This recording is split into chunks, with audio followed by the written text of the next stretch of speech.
Okay, here we go. So let's just look at doing one of these front and back. So on the front, we're just finding distances and bearings and things between coordinates. So why don't we do the last one? So we'll do the instrument at C. So if we look at number 9 on the back, what we want to understand, first you want to understand kind of the abbreviations that are used there. So that symbol there means a surveying instrument. That's a common symbol that's used. Okay, so the surveying instrument is at point C. Okay, so that's at C. And then we've got C, which is on kind of the top on the left, and that's going to look at A. Okay, so A's up here, and that's what's referred to as a back sight. And then we're gonna want to turn to point B, and point B is down here. And I'd like you to draw sketches of this kind of for your own good, because it helps you to visualize what's happening. So we've got the instrument at C, we're going to look back at A, and that's going to be 0 degrees. If you remember from running the instrument, when you look back, you set 0. So that's 0. So we're going to want to know, how do I set B, okay? So C and A are probably control points out there in your sight. You might have hubs or something pounded in the ground on those things. And B is some point you want to set. Maybe that's a grade stake for a water line or something like that. So you want to know, how do I put B in the ground, okay? Now you got the coordinates, but you know, if you've got a total station, you got to figure out where that point is. It's not just so simple as having the coordinates on a set of plans. You got to actually know where to put this stake in the ground, where to pound it in the ground. All right, so this is how you go about doing this. Now, the basic deal on this stuff is if you've got coordinates, you can X, Y things. You can turn them into X and Y offsets. And those are right triangles. And if you know the X and Y sides of a right triangle, you can then figure out the angle and the distance. All right, so we got the instrument at C, and we're going to have a look back at A. And let's see what the azimuth is on that, okay? We want to go from C to A. All right, so if we want to go from C to A, if you look on that blue formula sheet in the upper right-hand corner, what that tells you is to accomplish that, you take A minus C. So we want the coordinate of A.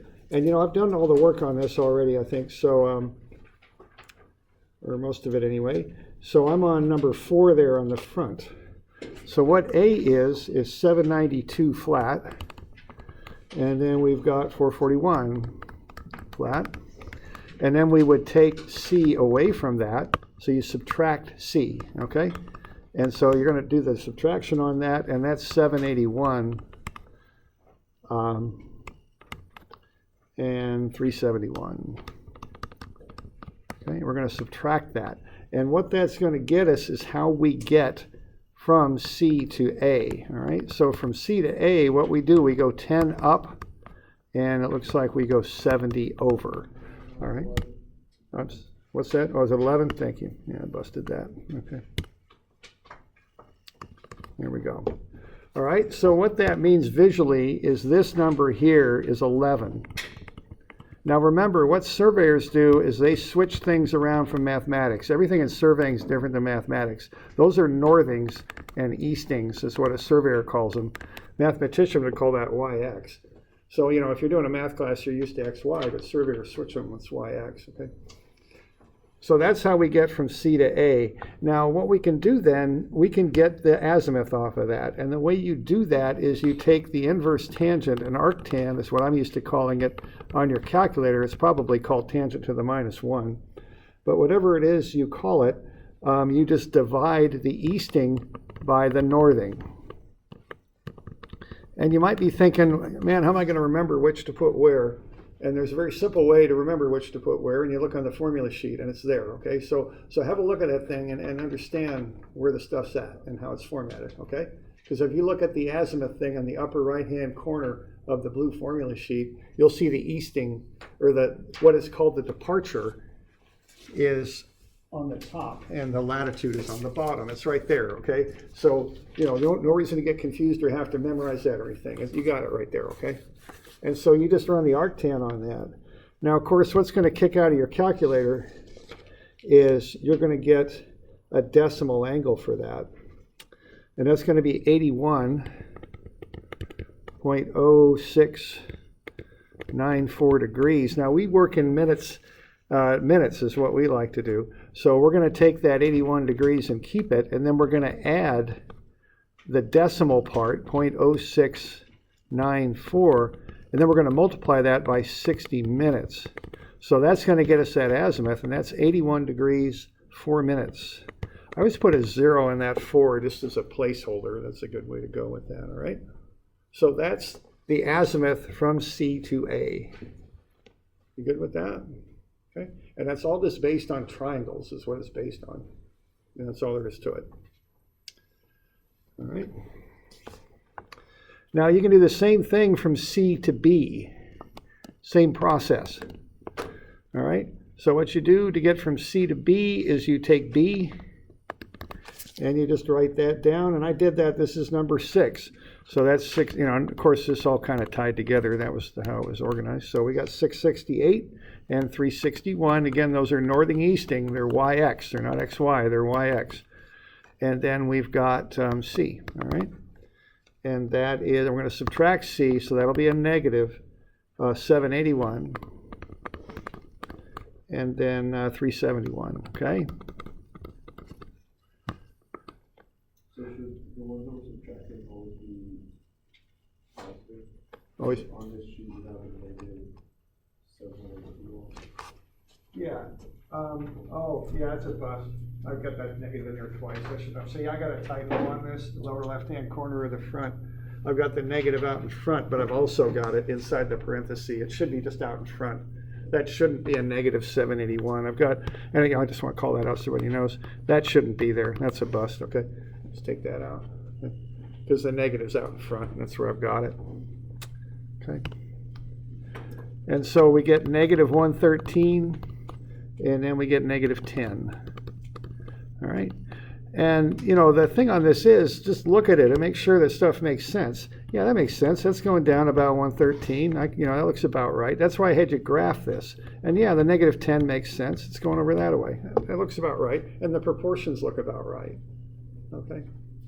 And, you know, we're all going to do civil work here, right? We're going to move dirt around and build stuff and all that. It's visual, you know. I that's why I'm doing this, because I want you to build that ability to see stuff, because that's what you got to do when you're doing this kind of work, you know. All right, so what we're going to do here next is, again, we're going to do an arctan. Now this is where it gets a little bit messy here, but you take the negative 10 and you divide it by the negative 113, okay? And then you do an arctan of that.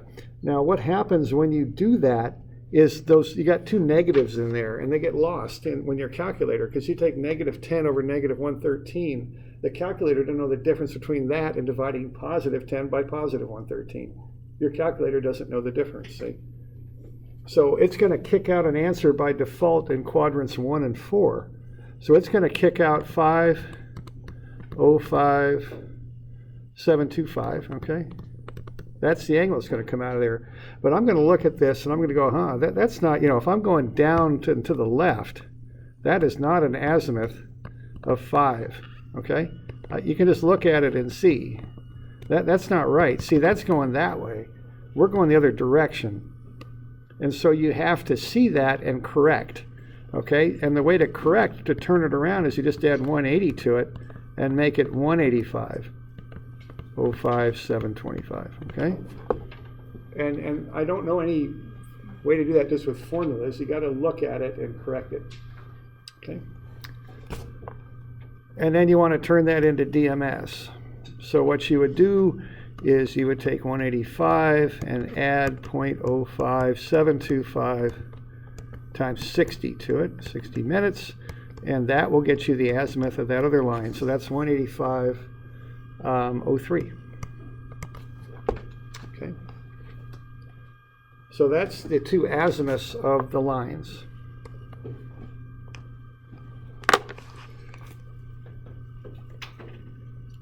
You okay with that?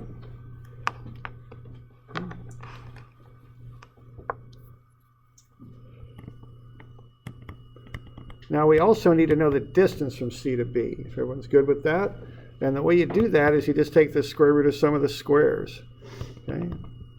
So you square the negative 10, You square the negative 113. The negatives really don't matter so much on this because they just square out, but I just put them in there just to kind of be careful if I'm doing steps down the road there. You know, I just want to be sure I'm not ever dropping a negative. So that comes out to be 113.44. This is number 2 there on your handout. It looks like I forgot that plus sign in between on the theorem of Pythagoras there. Okay. All right.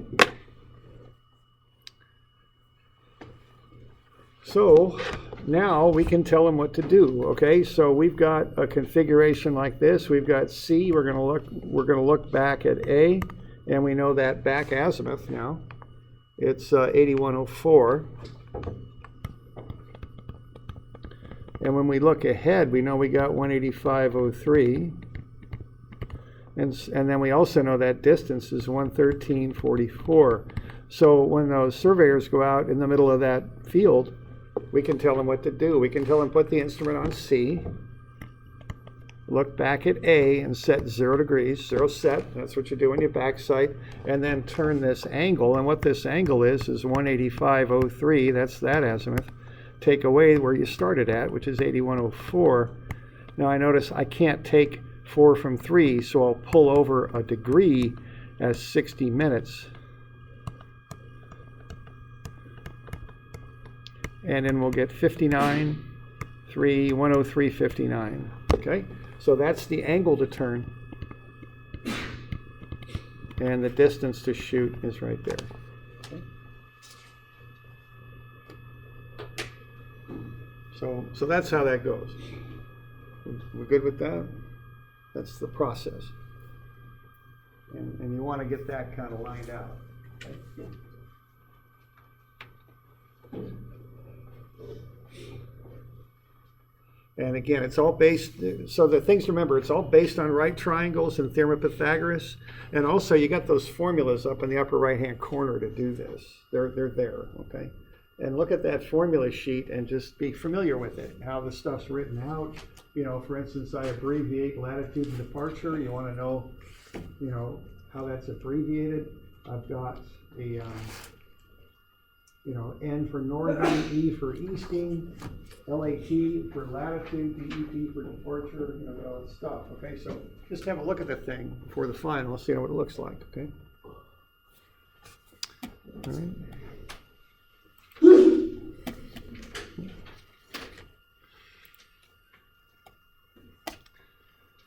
All right, now let's have a look at some of these things, this review that I gave you for the final. Trying to think how best to do this. I guess we'll try it this way.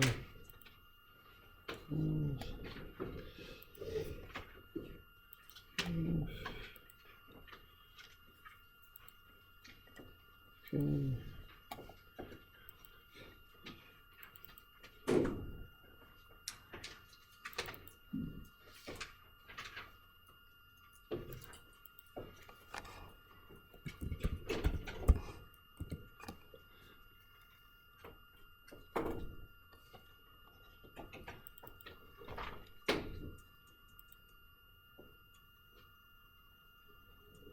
Nothing from the midterm is going to be on the final, right? Yeah, right. It's the second half of the class. This is not cumulative.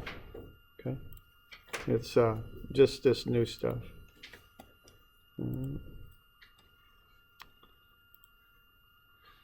So why don't we have a look at a few of these problems here, just so we know how to do this.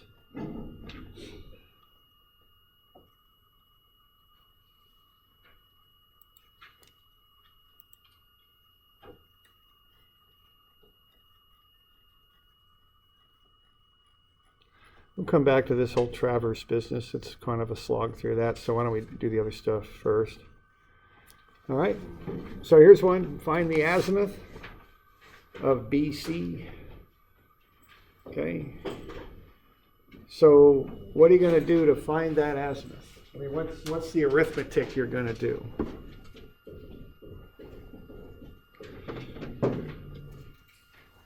Okay. I've got that, right? Now to get to BC, I'm going that way. That's counterclockwise. So that's minus, all right? Good with that? Because we do everything the opposite of mathematicians. Mathematicians call counterclockwise positive, surveyors call clockwise positive, okay? So you're going to take that original azimuth and then you're going to subtract, is what you're going to do. Now, one thing I will mention to you is I'm going to post this thing in Moodle, so you don't have to, if you don't want to copy all this down, you don't have to. And you probably want to go over this on your own, rather than just looking at what I do, because, very frankly, it's real easy to watch me do it. It's, you want to be sure you have the, you know how to do it. So I don't even know if I would copy this down, honestly, because I'll post the dang stuff. You might just kind of watch it and see how I'm going about it. Okay. All right. Now, the one thing here is, as there's a professor over at OSU, Dr. Schultz, who just retired after 40-some years of teaching surveying, like 47. So he knew his stuff. And his byword, they had a retirement dinner, and he has this room full of former students. Every surveyor in Oregon has taken classes from this fellow. He's very renowned, and they said one thing I remember him saying is draw a sketch, and that's good advice, okay? Because it's a visual field. Surveying is very visual, okay? So here's what I'm going to do. I'm going to take that configuration that I see, and I'm going to put it in a circle. The vertex of the angle goes in the middle of the circle. I'm going to put arrowheads in there. I'm going to think of that as being like a compass. These days, maybe no one's here has ever used a compass, but there is such a device. It's a circular dial with a needle on it that points north, is what they do. Okay, so that's going to look like that. And then I'm going to label it if I need to. So north, east, south, and west. So I want to do this so I have a visual idea of what's going on. Okay, and when I look at that azimuth, see, that's not right. Okay, that thing is not pointing 230, 54. It's labeled that way, and you'll run into many maps where it happens this way when you work, but that is pointing 230, 54 is that way, okay? So the first thing I'm going to do is fix this, and the fix is quite easy. You add or subtract 180. So I subtract 180. This actual azimuth here is 50 degrees, 54 minutes. That's the way it points, because north is 0, east is 90. This thing is somewhere between 0 and 90, so it's certainly not 230, 54. And it's a very easy fix. You just, in this case, subtract 180. All right. Now, what we got to do, and this is going to be a little convoluted here, we are going to subtract off the 8659 from 5054. Now, unfortunately, that's not going to work because I don't like negative azimuths. That doesn't really work very well. You can work with them, but I don't recommend it. So when I see that, I'm going to say, I got to add a full circle to my 5054. I got to make it bigger. I'm going to add one full circle to it. It's like a hand on a clock. It's just going to go around one full circle. It's going to end up right where it started, but I'm just going to have a different way of expressing it. So instead of 5054, I'm going to call it 41054. That's the same azimuth, just with a full circle added to it. Okay? And that's perfectly fine to do that. Now, if I were looking ahead, instead of adding or subtracting 180 here, I might have just added 180. If I could have looked far enough ahead to see if that's how this is all going to come out, it'd be the same thing, okay?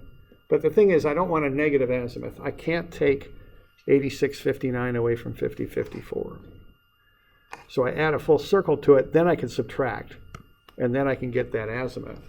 So I take 41054 minus 8659. Okay. Now, once again, I got a little jigger in here because I can't take 59 away from 54, so I bring over a degree is 60 minutes. Add 60 to 54, I get 114. Then I can do that subtraction. Okay.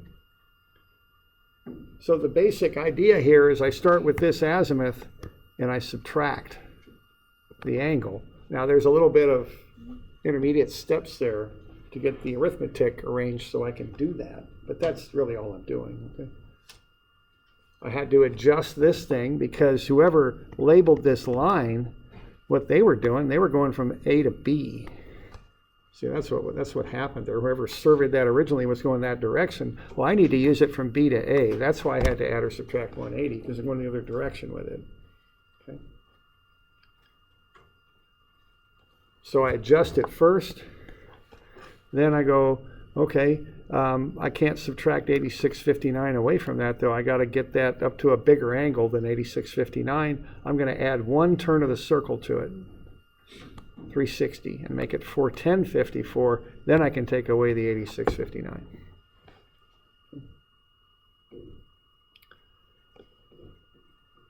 Doing all right with that?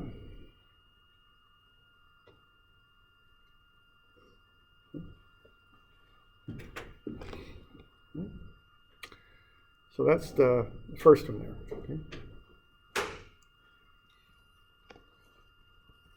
Okay. Now the next one is to find the angle between two lines. And so again, kind of conceptually here, what you're going to do is you're going to take the azimuth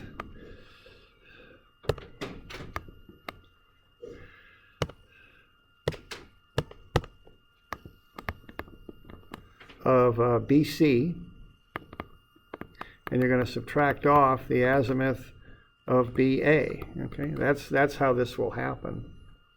Okay. So I'm going to take the bigger azimuth from B to C, that's the larger of the two.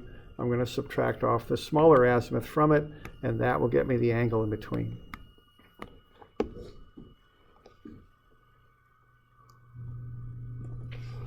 So what I'm going to do is I'm going to, again, make that compass. So I've got a picture of what I'm doing here. Okay. So I put the angle in a compass. I got A, B, C. Now from A to B, or excuse me, from B to A, is that about 6231? Yeah, that doesn't look bad. It's about right.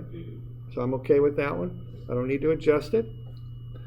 Then I've got 6527. That's southeast, okay? South is straight down. It's 180. So if I take 180 and then swing to the east, 6527, that will get me that azimuth that I want. Okay?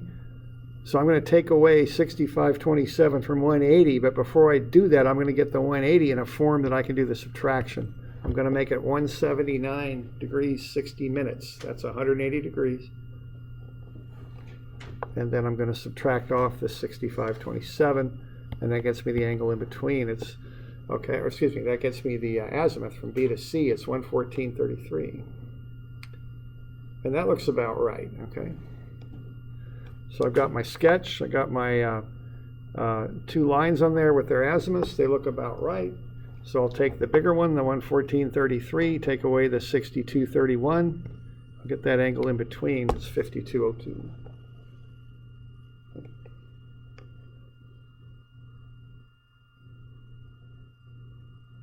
Doing all right with that? Any questions on that business?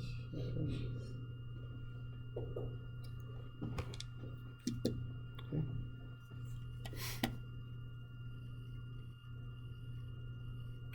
All right. All right, then we got a couple of these kind of COGO problems, kind of like what we were just looking at. They're on the back there.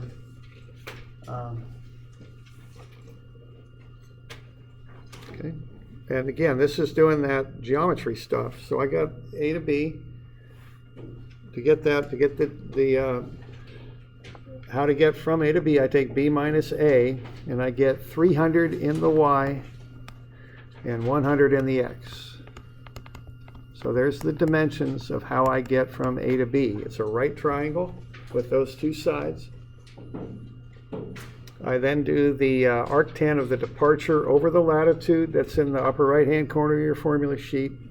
And I get 18.43495 degrees. Carry those things out a ways so that you get good accuracy, good precision on your numbers. So what that is, I want to get that's decimal. That's what comes out of your calculator. So I'm going to take that decimal fraction times 60 minutes and get a degrees and minutes. Angle, 18 degrees, 26 minutes. Okay. So that's the back sight azimuth, 1826.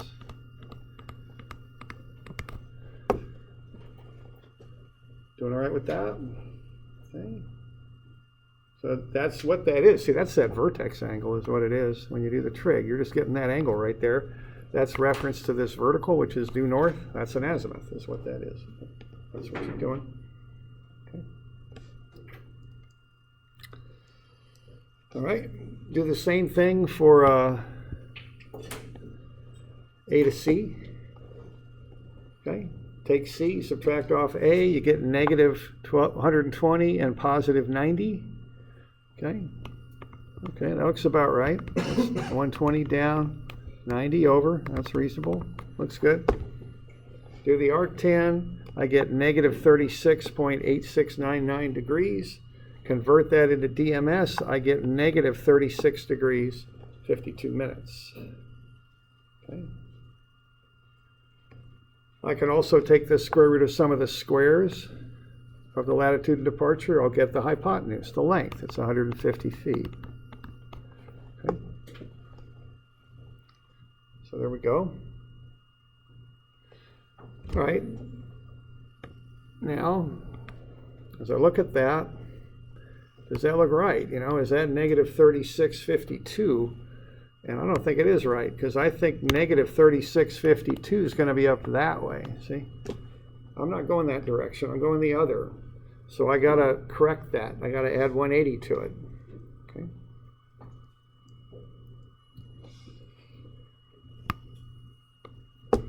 So I take 180 minus, so I'm going to add 180 to it. Well, that's taking 180 minus 3652 is what that is. So I take 180, I express it as 179.60, I take away the 3652, and I get 143.08. That's the azimuth on the forward line. Okay.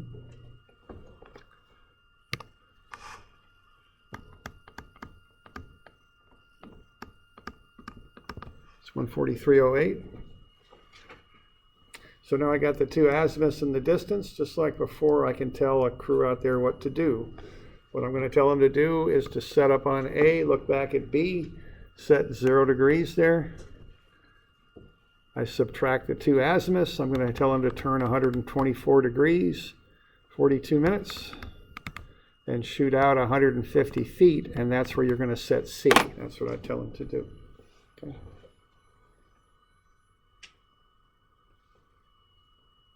Yeah. Would it make it easier to like find the azimuth before finding the angle in in the field or anything like that? I mean, is there either? I know the numbers are completely independent, but is it easier to find one before you find the other? Well, for starters, I mean, nowadays in the field, you've got a data collector, which is just basically a very somewhere halfway between a calculator and a computer, and you'll have these coordinates entered. So you don't have A, B, C. Do it all. Yeah, you can just say gun here, instrument here, backside there. How do I get to this other point? And just kick it out. I mean, so this is the math behind what that thing does. Okay. Okay. All right. Okay, we good with that? Other questions? Okay.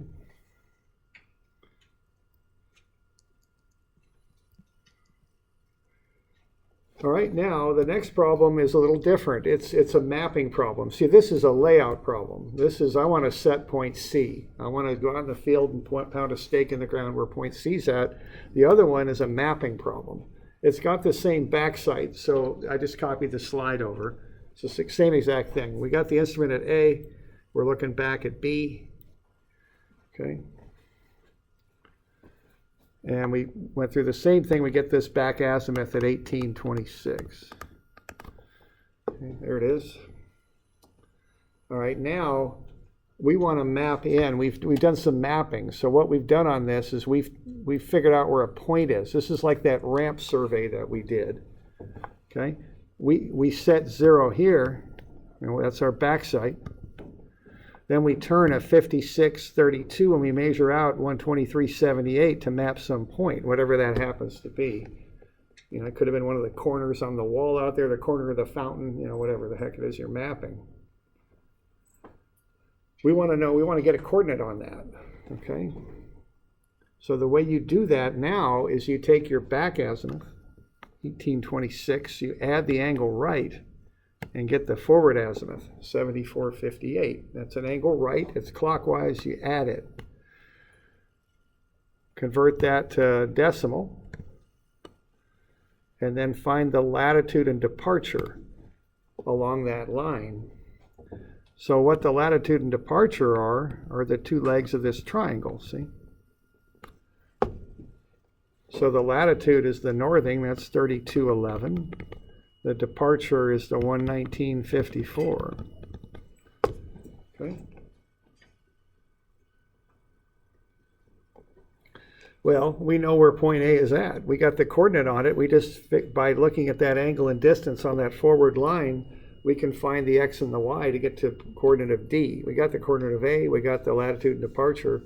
We can get to the coordinate of D. We just add the x's and the y's together. That's how that goes, all right?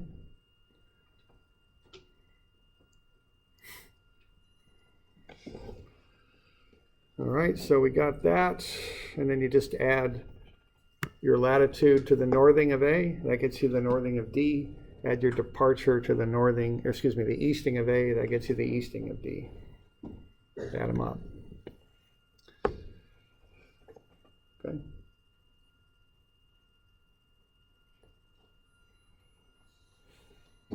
All right with that? Any questions?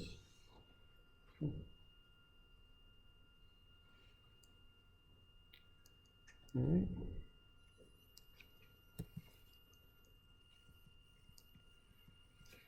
All right, we got a couple others there. We got a bit of a trig leveling problem there. Okay. So the way this stuff works is you set up on a point, you know the elevation of the point, you take a tape out, just like what we did in the lab, you measure up to the instrument.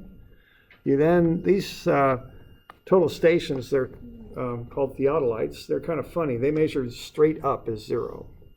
So we're turning a 9718. We're going to want to get this, I usually like to use the horizontal angle. You don't actually have to, but it makes more sense to me to do it. And you're going to take that thing and turn it into a triangle. Okay?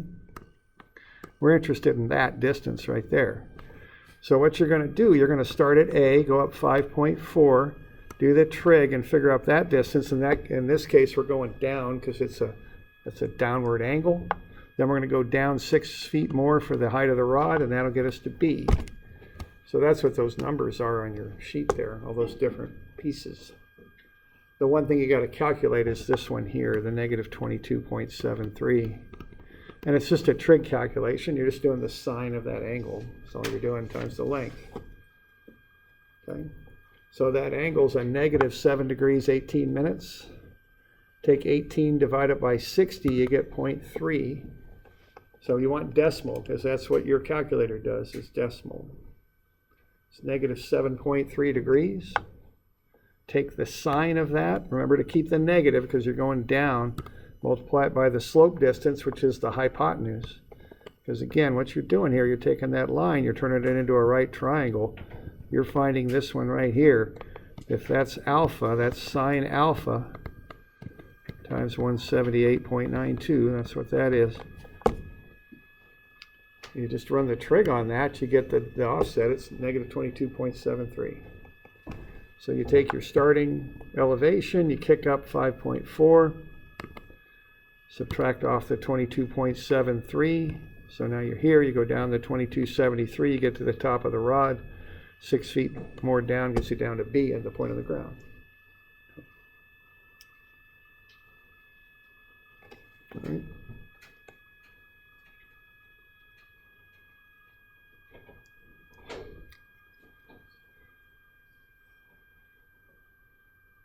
Doing all right with that? So lots of right angle trig on this stuff. It's all based on that. Okay. Last one there. Why don't we just do this one? sketching the 300 footer. Figure out where the 300 foot elevations are. I was a little, concerned. I looked at some of those contour maps you turned in. I didn't know if everyone was quite getting this idea. So those points are generally not going to be right at 300. You got to interpolate where 300 is. So have a look at that grid. Find lines on the grid. Let's just do one of them so we got it. Here's 310. Here's 290. The assumption is the surveyors, there's no big breaks in the ground between 310 and 390. It's a smooth slope. So 300 is somewhere between that, right? And actually 300 is just halfway in between. Because vertically speaking, that's 10 feet and that's 10 feet. So if that ground slopes smoothly, 300 ought to be halfway in between. Okay? So once you get the others plotted up there, what you're looking for is a line that has an elevation above 300 and below 300. And you're just going to interpolate where 300's at. And then you just connect the dots. I mean, that's how this works. Okay.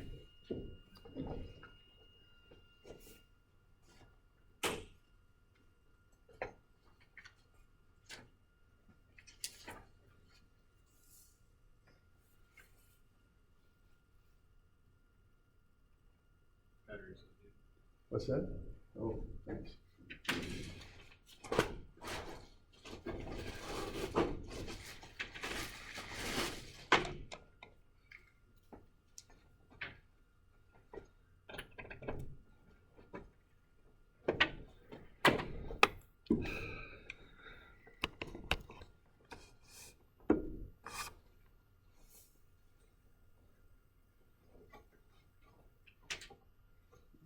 Y'all doing all right?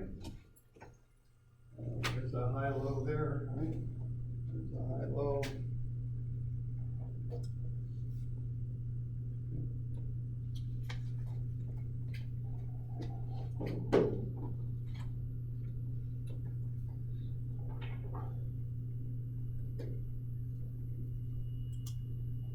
Just like I said, looking at that homework, I wasn't real confident that people could do that very well.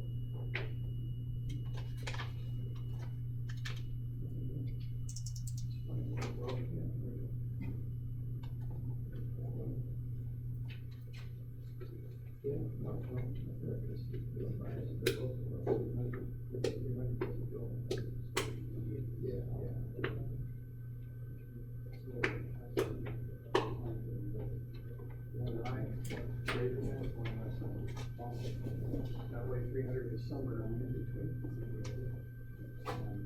Yeah. Is that the review you gave me? Was this what we're doing? That was something we just did in class. Yeah, this is this thing you gave me for the review. Oh, what? Yeah.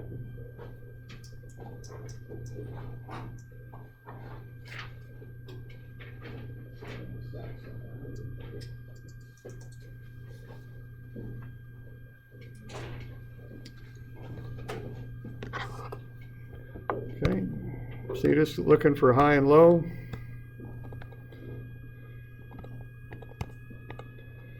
And just connect them in the lines and then get the points in there. If you're actually doing real interpolations, you got to be a little conscientious about this. If you're just kind of sketching, it's not as big a deal.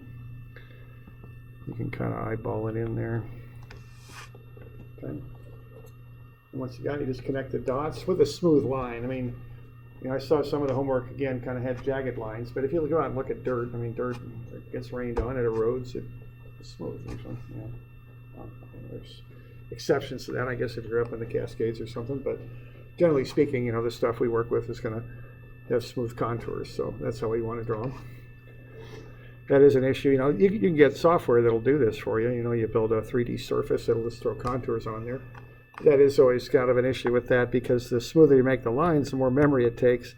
You can kind of blow up your computer a little bit if you overdo the smoothness on those things. Sometimes it depends how much memory you've got. But I've had my computer lock up on me a few times when I try and, you can kind of set the smoothness on how you build contours in those software packages. Okay, we got something like that. Nothing too fancy, just kind of cuts across like that. You all right with that? Okay, good. Okay. All right, and so that's some of the basic stuff there, or I don't know, basic may not be the right word, but that's some of the stuff that'll be on there. Yeah, question. Actually, on Yeah. the adjustment one. The Travers? Yeah, we can go through that if you like. Well, do you have to adjust anything besides the angle? Is that just it? No, there are adjustments other than the angle. You do the latitude and departure adjustments. And this is the kind of the long process here, this stuff. And this is the kind of the idea of doing a control survey. So we got any questions on any of that other stuff?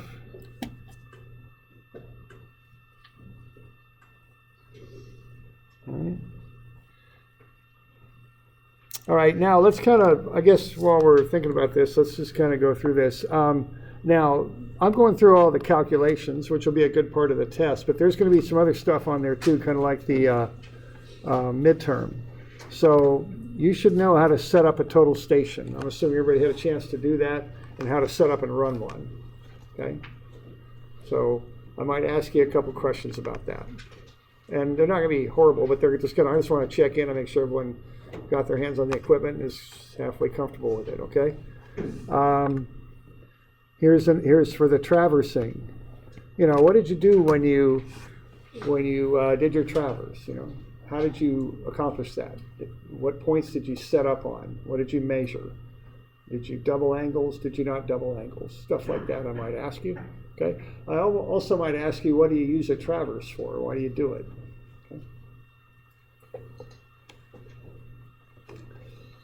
Okay.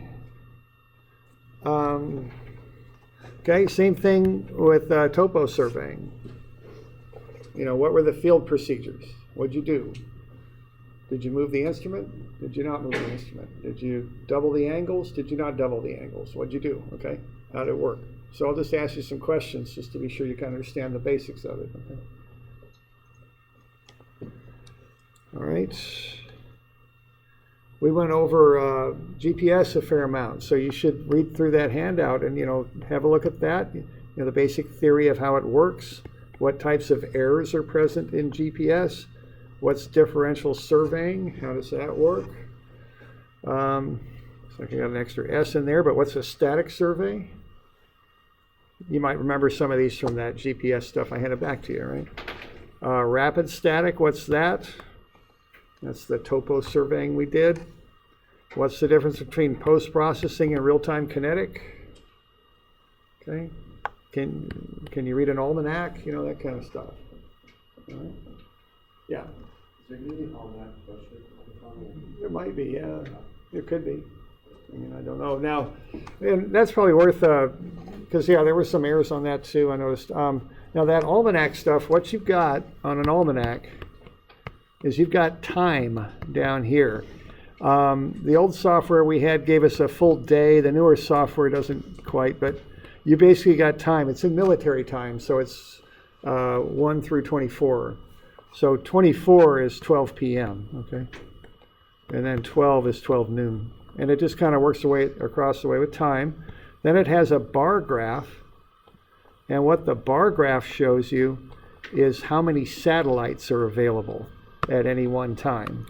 Okay, so the bar graph is telling you how many satellites are available. Okay, and then there's a line that kind of runs the inverse of the bar graph, and that's the DOP. So the DOP, usually, generally speaking, the more satellites are available, the lower the DOP. The less satellites that are available, the higher the DOP. So I put too many jigs and jags in there, but there we go. Okay, so that's called the DOP. That's called the dilution of precision. What you want, good surveying,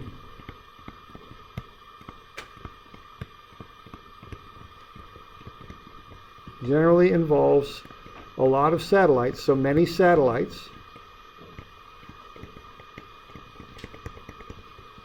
and low DOP. Okay. That's what you want to be able to survey effectively.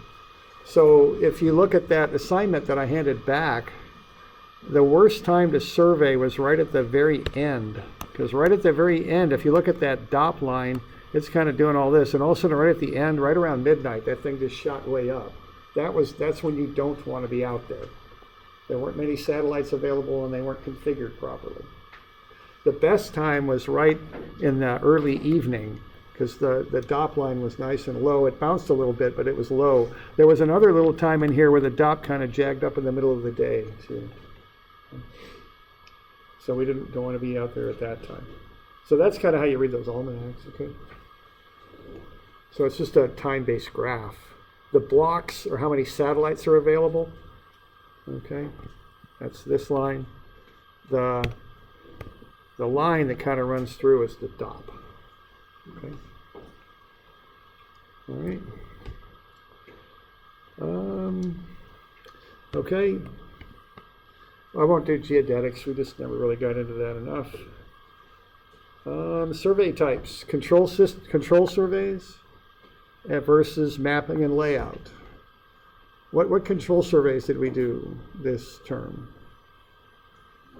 Level loops, yeah, because we doubled the angles. We surveyed the heck out of it, basically. We doubled the angles, and we did a loop where we started and ended on the same point. That allowed us to do adjustments. And what was the other one?